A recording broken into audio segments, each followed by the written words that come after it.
Okay, I think that following the last talk, it's my duty now that the Open Robotics has thanked all their sponsors, I get to thank them. I know that ROS has been an essential tool in over a number of projects at NASA. And I think on behalf of the community, I want to thank them for providing an even keel when I know all the effects of industry and academia are pulling them in different directions. So thank you to the entire Open Robotics ROS team, Gazebo team, for producing such fantastic middleware that's been so useful in expediting the work we've done at NASA. So thank you. Okay, so my name is Andrew Symington. I'm actually an employee of Stinger Gaffarian Technologies, which is a government contractor at NASA. And I'm here today to tell you about a pretty exciting project called Astrobee that's happened over the last 4 years. Just so I get a sense, has anybody done any sort of reading? Hands up, does anyone know what Astrobee is roughly? So you've oh, there are a few. Okay, good. Okay, so I'm actually on the flight software team. I'm officially a research scientist, but I spend a lot of time programming and a lot of time also doing research. And we've got 6 members across our team. And today I have tailored this presentation in a way where it kind of describes what Astrobee is, kind of a few of its more interesting technical components, and then dig a little bit deeper into some of the challenges we faced with ROS and how we solved them. So without further ado, I think everybody's probably asking themselves at this point, what is Astrobee? So Astrobee is a 1 by 1 by 1 foot free-flying robot designed to work inside the International Space Station. And so for a sense of size, you could probably comfortably hug it, I would guess. The objective of this robot is to essentially provide a means for us to do some surveying across the ISS, so environmental inspection via camera, via sensors. Its second primary task is also to act as a pan and tilt camera. And so if you look at the diagrams here, you'll see that it's got a perching arm. And the idea behind that is that it can deploy that perching arm and perch to handrails on the ISS. And that way it can turn off its propulsion system, turn off its localization system, and essentially go into a low power mode where all it's doing is providing pan and tilt camera to ground station. And then the last and probably most exciting feature of this robot is that it's a free-flying scientific payload robot. So it's got 3 payload bays. So if you're in research or maybe in the private sector and you want to develop a payload and you've got some cool idea for some new interesting sensing or actuation task in microgravity, it's the platform that NASA can provide to help get you there. Now, the design of this robot is such that we ultimately don't want it to be crew-tended. So we'd like it to be able to operate remotely. I'm not going to use the word autonomous because it's not really an autonomous. It's kind of semi-autonomous because there are ground station controllers actively monitoring the robot. And the other cool feature about this robot is that it's also got completely open source flight software, and we can upgrade that software on orbit. Oh, and by the way, I've got a few references at the bottom in case anybody wants to dive a little bit deeper and read a paper on. So these slides are disseminated later, so you can read that up yourself. So it's not the first free flyer on the ISS. In fact, there have been a couple. At NASA, the SPHERES project has been very successful. It was a collaboration with MIT. And in fact, the SPHERES robot, and you might have seen it before, the one at the bottom right, is actually the most used payload on the ISS. The problem, unfortunately, with SPHERES is over time, its lack of computational resources has become evident. It also uses CO2 tanks, so you have to keep replenishing the CO2 tanks to make it essentially fly. And it also doesn't have rechargeable batteries. It turns out getting a rechargeable battery on the International Space Station is rather tough. So the other free flyers which aren't developed at NASA are the INTBALL and Simon. In fact, the most recent you might have seen, I believe, is INTBALL, which is JAXA and the Japanese module. And it's essentially a free-flying camera. And then Simon is more AI targeted as an assistant for astronauts. And so you can see the images of them at the bottom of the slides. So a little bit more information about the actual hardware, because we're roboticists here, so we want to know about the hardware. If you look at here are 2 diagrams showing different sides of the free flyer. The 2 large sort of units on each side, on the port and starboard side, are propulsion systems, and I'll speak more about them later. What you'll notice is that we've got a whole suite of sensors we have many different cameras. We have depth cameras, we have HD cameras, we have laser pointers, flashlights, signal lights. So we've got a whole suite of interesting like new sensing and UI peripherals which you can explore as you write software and it gets upgraded while on orbit. We also have a docking station, and now this dock provides the ability for Astrobee to essentially recharge, and also provides a Ethernet link so we can offload a whole bunch of ROS bags once we've taken them in flight. And then it's got its own dock controller which communicates with the robot when docked, so we can essentially wake it up, put it to hibernate it, and do a bunch of other features. So that's a kind of a cool piece of hardware as well. And the kind of state of the project, and this is the most exciting, is that we're actually having this hardware, the final certification units are being assembled. So here's a picture taken probably, I would guess, 2 weeks ago.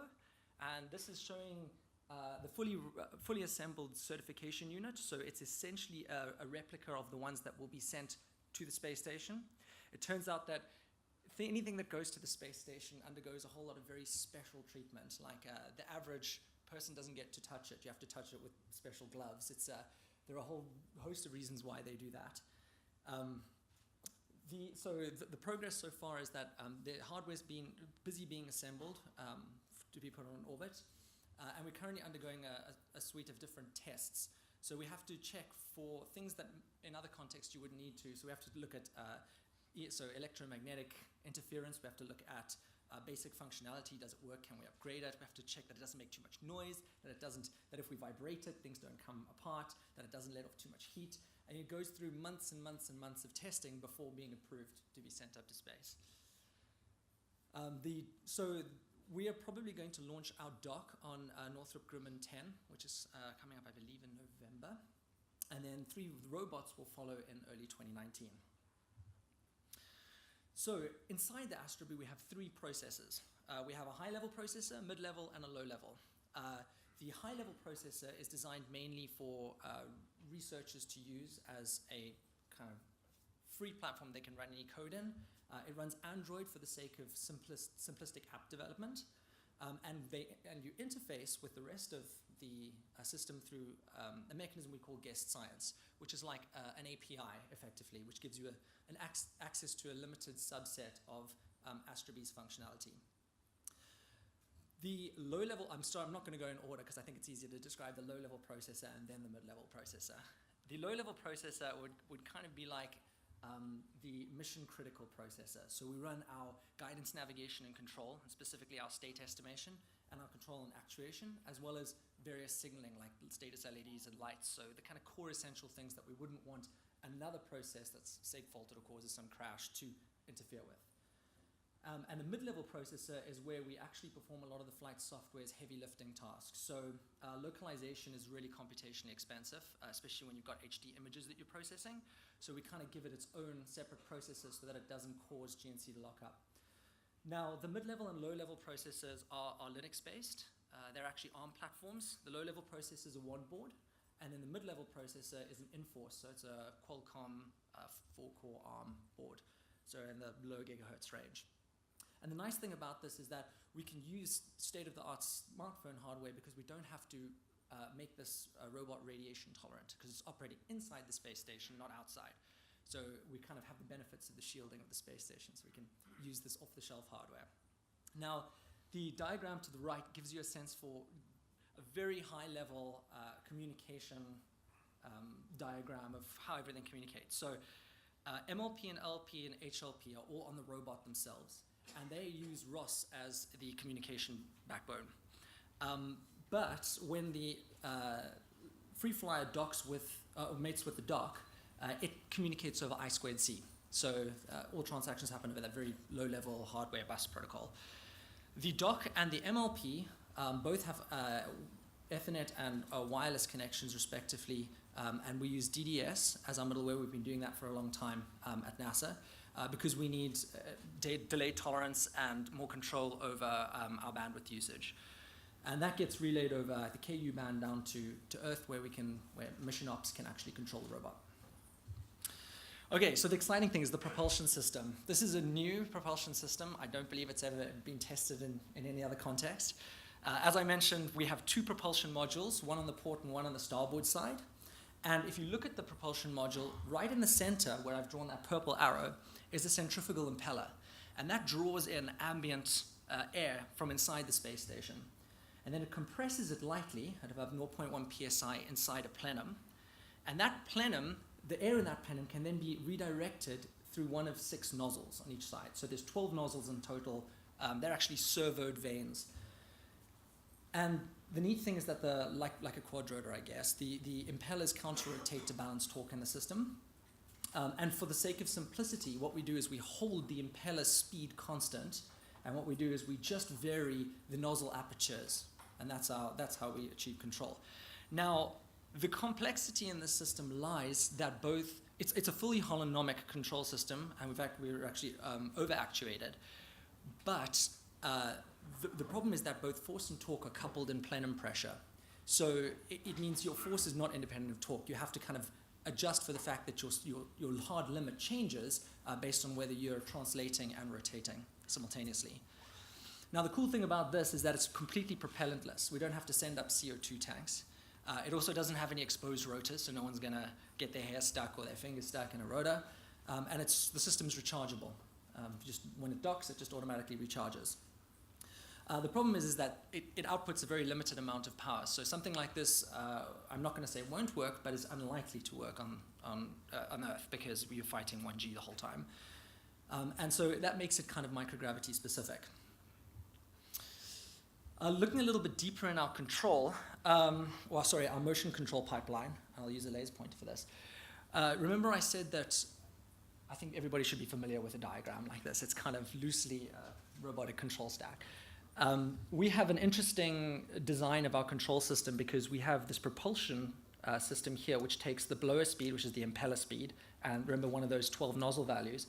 And we have this force allocation block. And this is a ROS node that effectively takes the desired wrench you want to achieve on the platform and then works out, it's basically got a dynamic model that works out what the correct nozzle values are to send to propulsion to achieve that.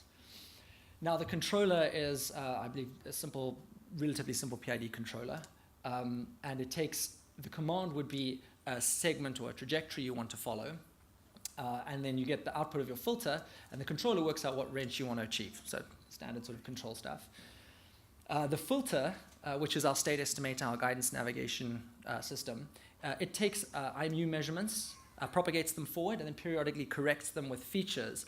Now, localization I'm going to deal with in an entirely different slide because we've got several different pipelines, but I can reduce the complexity of the localization system to a set of registration pulses and features. And the reason we do this is there's a large latency between acquiring an image and getting the features out of that image. So our filter's a neat filter. It's an augmented state Kalman filter that takes into account this delay and essentially does statistics subject to this delay.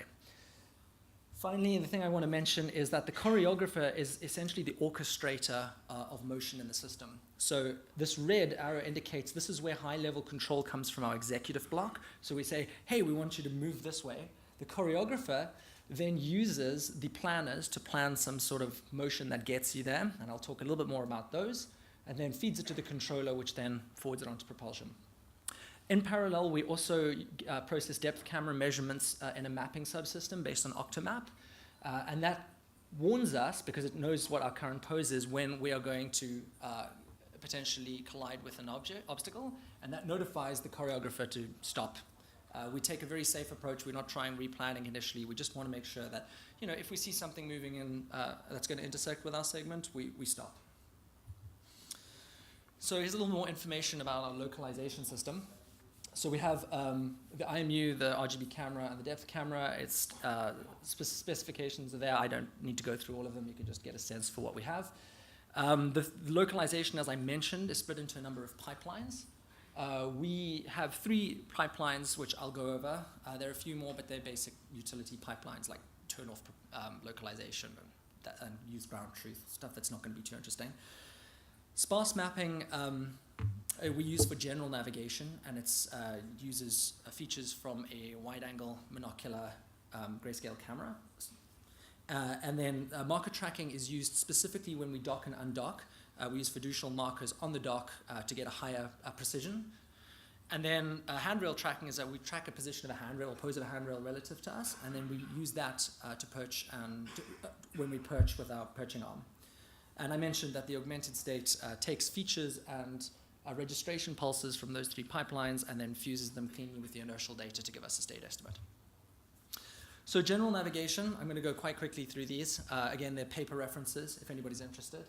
But the idea is that we have we're not doing SLAM yet on our robot. Just again, we're going with the option that we can test extensively and then we'll incrementally build up complexity as time goes by. General navigation, we have an offline and an online stage. So the crux of the offline stage is we gather a lot of camera images, and then we build a sparse feature map from that. So we do bundle adjustment to essentially work out an XYZ coordinate in a local frame for every feature. And then online, we do brisk feature detection using our wide-angle navigation camera. And then we find the corresponding feature in the sparse map. And then we essentially have a relationship of image coordinates and world coordinates, and world in this case is in our map, which we then feed as features to our state estimator. Docking is something that's quite exciting. So stepping back, the last localization system gives us, we're expecting in the order of a few centimeters error in worst case. Depends how good the map is, of course. But when we dock and undock, we actually have to mate with two berthing pins, which are probably about a couple centimeters across. So to get the alignment correct, we want to get sub-centimeter accuracy. So what we did is we put a fiducial marker between our two berthing points on the dock. And then as the Astrobee wishes to dock, it switches to its docking camera and then uses the LVAR library to give the pose estimates of the markers in the camera frame, and then we can perform relative localization to ensure that we have a repeatable, accurate docking every single time. Perching is a little bit more complicated because we're processing depth camera images. The crux of the algorithm is that we use the depth camera to do a wall estimation by trying to fit a plane with RANSAC. We then also use RANSAC to similarly find a line describing the handrail. And the important thing is we don't necessarily have colored points. We only use the depth camera. We haven't gone to the extent of doing extrinsic calibration with the RGB camera to get alignment of the two frames. We then detect the end caps of the handrail, and we do pose estimation of the handrail in our depth camera frame. And then once again, those are features that then get sent to the estimator, and it uses that information to localize relative to the handrail and provide a precise inbound perching procedure. So I know there are probably a few people working in planning here. So we have two planners in our system, the baseline trapezoidal planner, and I haven't got an image of that, but it really just constructs velocity trapezoids in axis angle representation for attitude, and then it's much easier to do it for translation. The neat thing about this is it's a very simple algorithm. It allows you to quite cleanly specify hard limits on acceleration and velocity, and it's kind of useful for docking and perching when you want like a really clean, exact trajectory to follow. We also have the quadratic program planner, which was written by Mike Watterson. He works at UPenn with the fantastic quadratic team, Vijay Kumar. And this is the planner that they effectively use to generate curved trajectories for their quadrotors in real time.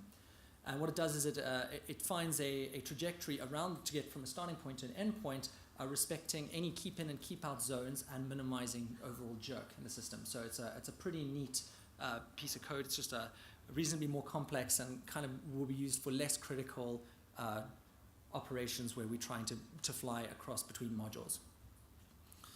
And of course, there are other planners currently being written by interns and NSTRF fellows at NASA.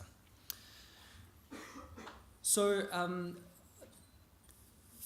we've got a couple of safety mechanisms in our planning. I'm not going to go into detail here, but essentially we have keep-ins and keep-out zones, which are like prior maps, simple sort of cubic areas that we stay out of or are forced to stay in.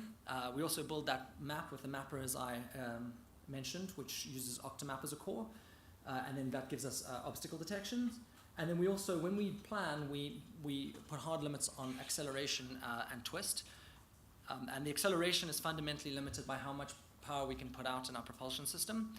And the twist is limited by what we consider to be safe operating limits for the context we're working in.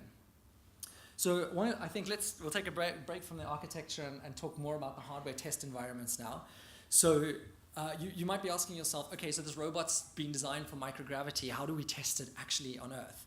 And it turns out it's pretty complicated. We can't actually do all 6 degrees of freedom. So what we do is we have 3 different experimental setups which we use to test different problems. So the simplest is a flat sat, which just helps us test hardware and avionics. What we spend most of our time testing in right now is the Granite Laboratory. And some of you might have that if you're part of a research group that does space robotics, but it's a really, really flat granite table mounted orthogonally to gravity. And essentially you have air pucks that blow out CO2, and then you float on a pocket of air. So you have 3 degrees of freedom, 2 translation and 1 rotation. We're also in the process of building a microgravity test facility, which is like a long room, which has a gantry, which is sort of like a room-sized 3D printer, with a gimbal at the end, and then that can allow us to move with 6 degrees of freedom. A big test environment, though, and something we insist all of our project partners do before they get into working with us is testing in simulation. And the takeaway point with simulation is that we've tried to design our system such that we can divide our nodes into hardware drivers and flight software drivers, and transitioning from experiments to simulation is just as simple as switching out the hardware drivers. And the only exception to this is that we don't actually simulate any feature detectors on synthetic images because we feel that's a bit high in complexity and also probably doesn't add much value. So here's some snapshots of the simulator in action. You can see we've got the RVers, the perception, we've got the simulation, the gazebo GUI, and then we've got the real context, which is what we test in. And I'm hoping this ends up, we have a similar analog in 2019, but we've got the perception of the ISS. We have a wonderful full ISS model, which you can use to plan parts in and do all your experiments.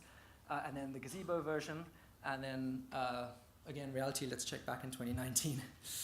Another important thing for us is ground truthing. We need to know how accurate our system is, especially with our localization. So we use the Vive tracking system. And if anybody's interested in like a really deep dive in how Vive works and how we wrote replacement fusion algorithms for their raw data for our context to get repeatability and accuracy, I suggest you go to Miguel Borges' ROS2018 presentation. I mentored him when he did an internship at NASA.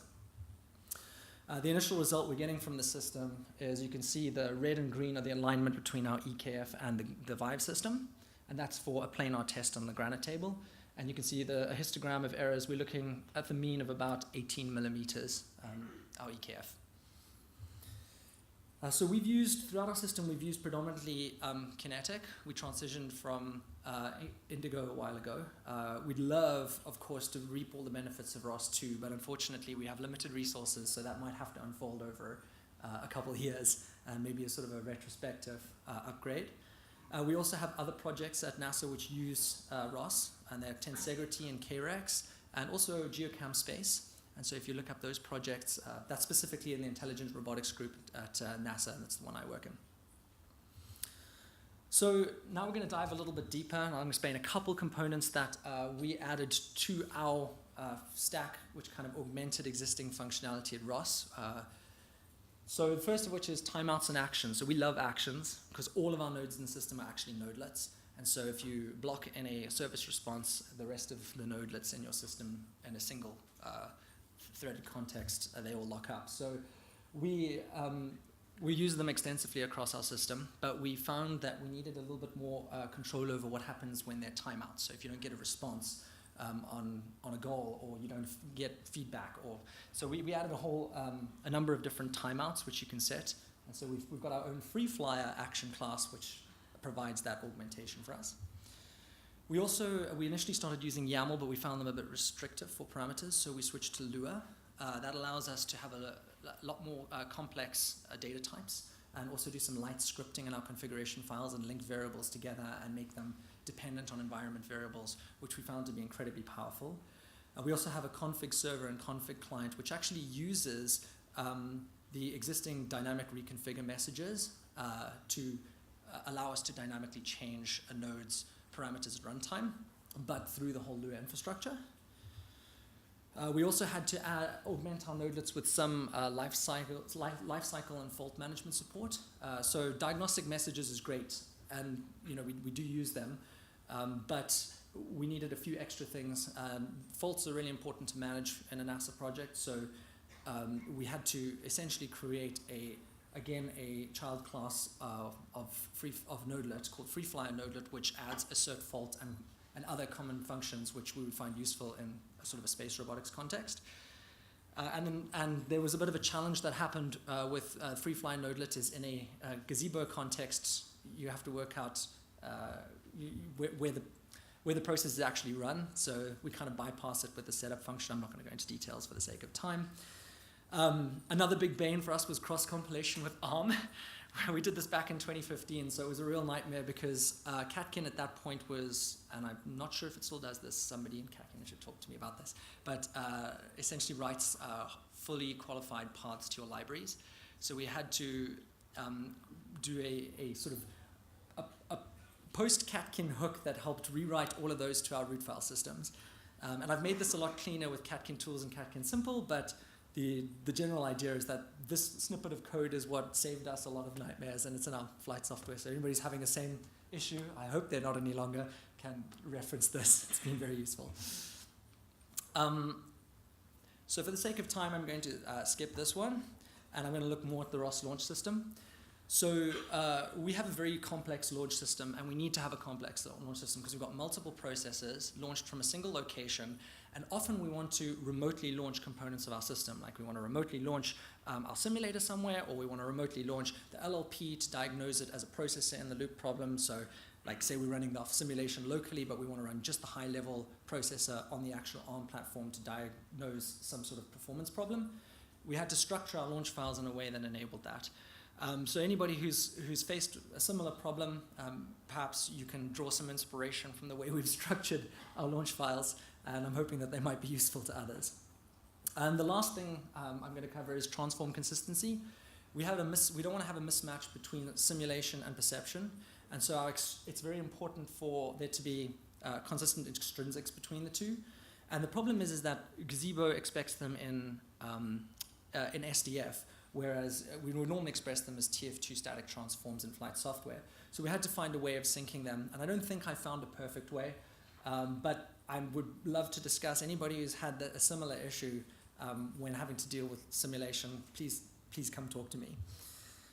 And then the last two slides I have just covers guest science. That's the formal mechanism with which you interact with Astrobee as a project if you want to develop a payload. And I encourage anybody who has a neat idea for hardware in space or software in space to have a look at the guest science URL in the slide.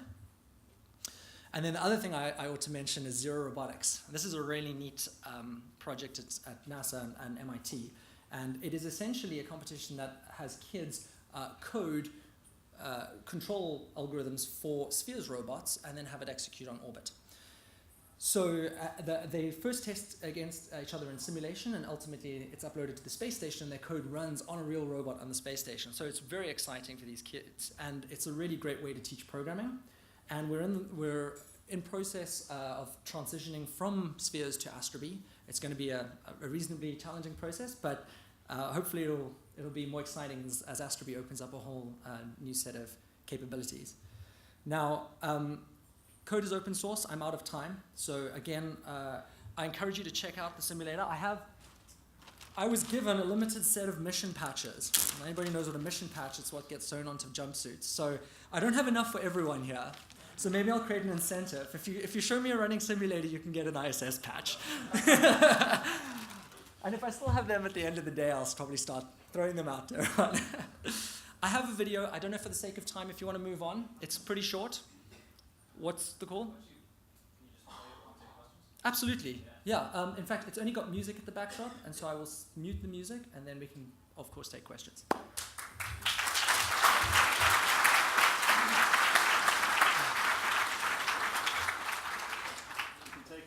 question or two?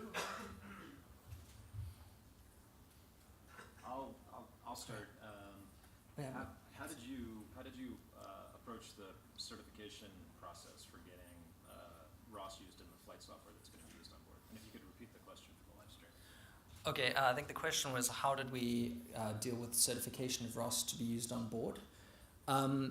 This is more a question for management than me, but my understanding, and this is my personal understanding, is that we are not, our flight software is not marked as safety critical. We're marked safe at the hardware level. And that way we're allowed to run ROS, and it's also going to be crew tended in the first instance. So there'll be astronauts on board working with the Astrobees, making sure that everything's safe. Yes?